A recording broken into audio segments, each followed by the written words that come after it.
Bienvenidos. En este video veremos el paradigma positivista.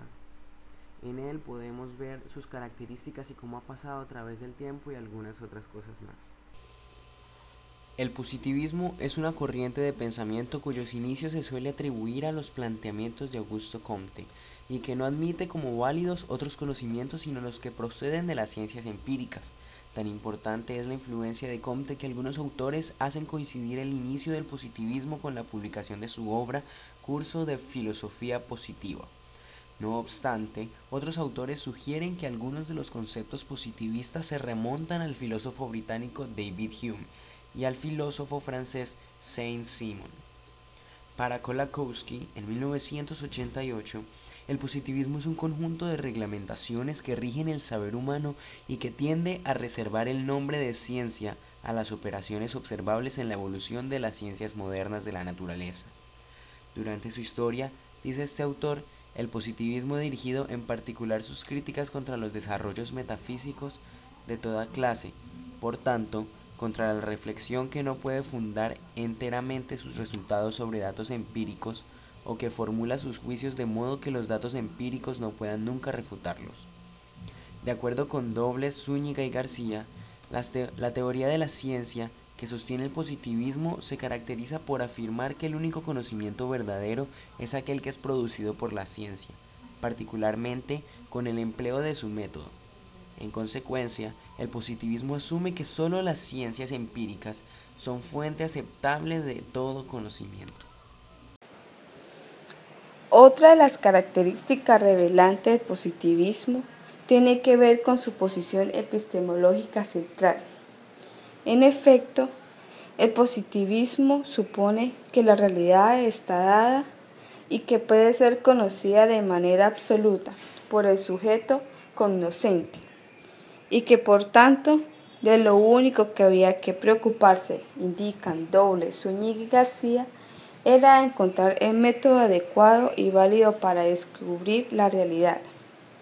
En particular, asume la existencia de un método específico para conocer esa realidad y propone el uso de dicho método como garantía de verdad y legitimidad para el conocimiento.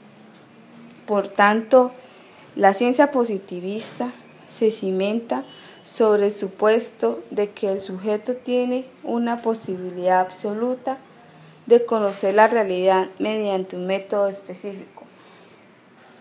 Otro aspecto importante del positivismo es el supuesto de que tanto las ciencias naturales como las sociales pueden hacer uso del mismo método para desarrollar la investigación.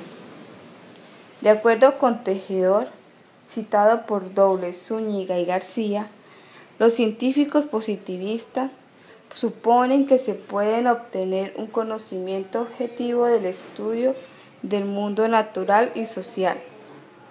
Para ellos, las ciencias naturales y las ciencias sociales utilizan una metodología básica similar por emplear la misma lógica y procedimientos de investigación similares.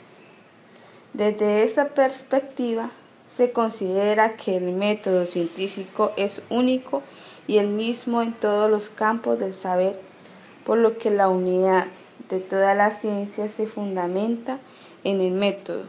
Lo que hace a la ciencia es el método que se trata los hechos.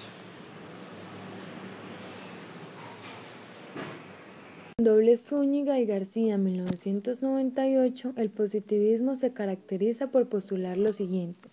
El sujeto descubre el conocimiento. El sujeto tiene acceso a la realidad mediante los sentidos, la razón y los instrumentos que utilice.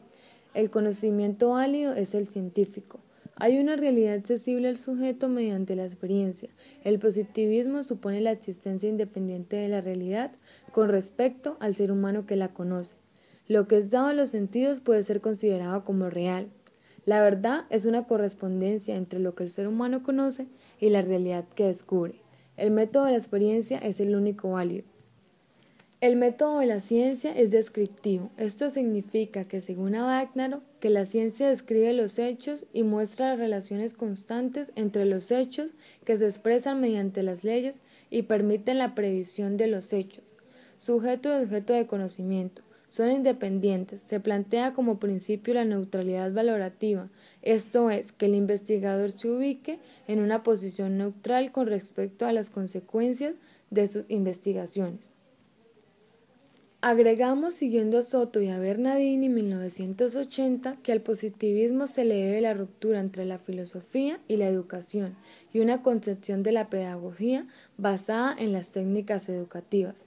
A manera de complemento y a la vez de resumen, presentamos, siguiendo a Kolakowski 1998, las 4 reglas fundamentales que conviene seguir según la doctrina positivista a fin de separar lo fundamental de lo accesorio. La primera regla, la regla del fenomenalismo, que expresa que no existe diferencia real entre esencia y fenómeno. La segunda regla, la regla del nominalismo, por lo cual afirman que estamos obligados a reconocer la existencia de una cosa cuando la experiencia nos obliga a ello. Tercera, que niega todo valor cognoscitivo a los juicios de valor y a los enunciados normativos. La cuarta regla, la fe en la unidad fundamental del método de la ciencia. Se trata de la certeza de que los modos de la adquisición de un saber válido es fundamental, lo mismo en todos los campos de la experiencia, como son igualmente identificadas las principales etapas de la elaboración de la experiencia a través de la reflexión teórica.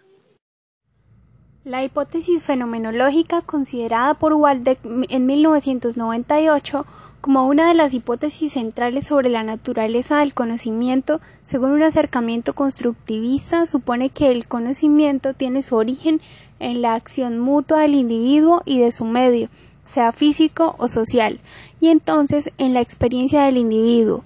Pero esta experiencia no es solo la experiencia vivida, sino que incluye también la experiencia cognitiva. Aceptar que el conocimiento tiene una naturaleza fenomenológica nos permite explicar algunas de las características de la cognición según Waldeck en 1998. En particular, indica esta autora que podemos explicar la dialéctica de la cognición. La hipótesis fenomenológica permite expresar el carácter dialéctico que el sujeto cognoscente atribuye a sus percepciones y que puede sintetizarse en la fórmula de Pascal. Todas las cosas son causadas y causantes, ayudadas y ayudantes, mediatas e inmediatas. Esta caracterización dialéctica de lo real cognoscible debe sin duda ser postulada y la hipótesis fenomenológica lo hace manifiestamente, puesto que el conocimiento de los fenómenos que el sujeto pretende modelizar se expresa justamente por medio de las interacciones de lo sincrónico y lo diacrónico, de lo organizado y lo organizante. En conclusión, el positivismo es una corriente que ha tenido una gran influencia y aún la tiene. Postula que solo el conocimiento proveniente de las ciencias empíricas es válido. El positivismo asume que existe un modelo específico mediante el cual el sujeto puede acceder a conocer de manera absoluta al objeto de conocimiento. Este método es el mismo para todos los campos de la experiencia, tanto en las ciencias naturales como en las ciencias sociales. El positivismo critica y rechaza los desarrollos metafísicos de toda clase. Por tanto, no acepta la reflexión que no pueda fundar enteramente sus resultados sobre datos empíricos o que formula sus juicios de modo que los datos empíricos no puedan nunca refutarlos. El paradigma positivista ha privilegiado los métodos cuantitativos en el abordaje de la investigación. En particular, la investigación educativa de corte positivista adopta el enfoque cuantitativo. Para los positivistas, el sujeto de la investigación es un ser capaz de despojarse de sus sentimientos, emociones, subjetividad, de tal forma que puede estudiar el objeto, la realidad social y humana desde afuera. El positivismo supone que el investigador puede ubicarse en una posición neutral y que sus valores no influyen en los resultados de su investigación. Gracias.